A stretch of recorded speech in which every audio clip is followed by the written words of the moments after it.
Hi, I'm Yedna here with HyprMX at Pocket Gamers Connect 2026, joined by Jussi from Zaibatsu Interactive. Thank you for being here. Thank you for joining us. My pleasure. I know you've worked with a lot of teams through co-development. What would you say sets co-development partnerships up for success? I think it's all about trust, and it's sharing the goals early, sharing the vision, and making sure we are all making the same product, the same game, because it's not always like that. And many times there is this like kind of hidden agenda, even if it's not meant to be, and that leads to us creating different games. Mm-hmm. Absolutely. And once development is underway, what part of a team's process would you say matters most, is the most important? Again, I think it's communication. Mm-hmm. The technical things, that's something kind of you can like conveniently solve. Like it's just the kind of everyday thing. Yeah. But if the communication doesn't work, or that can lead to a lot of like micromanagement and like us human beings, we think that those things are easy, but those are actually the things that people struggle with a lot. Definitely. And when multiple teams are involved, what would you say is a decision that really needs to be made early?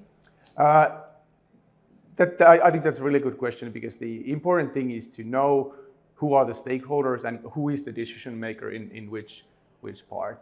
Because many times, if that is not clear, then you have these like big groups trying to make the decisions, and it's always better if there's somebody who's making the kind of final call on the subject matter. It could be design, it could be like analytics, it could be anything.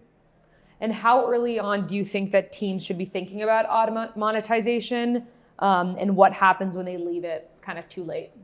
Well, it should be thought like early on, obviously, because anything that comes in later during development, it's going to take longer time. Mm-hmm. And also that it needs to support the design from day one, because if it's not included, then it kind of feels like it's just something you add on top, and it doesn't work. It doesn't make a fluid kind of experience for the player.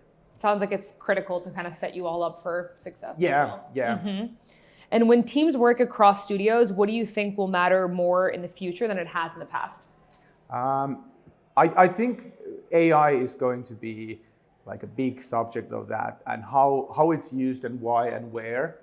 Mm-hmm. Right now, it's kind of like a Wild West, and there's a lot of teams are doing that really well, but at the same time, like I think it's important to understand what is like a human interaction and what is actually an AI thing, and keeping in mind that what matters to the players, like what are they looking for, what are they expecting, because in the end we're serving them, and it's not a matter of your opinion, mm-hmm. but what the player really needs and wants. And lastly, what would you say is one game-making principle that you think will always matter? It's player first. That's definitely it. Like the game matters, the core game matters. If the experience is good, the players are going to enjoy it.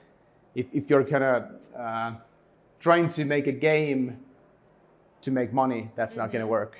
You need to make a good game, and that can make you a lot of money. Awesome. Thank you so much for joining us. I really appreciate it. Thank you.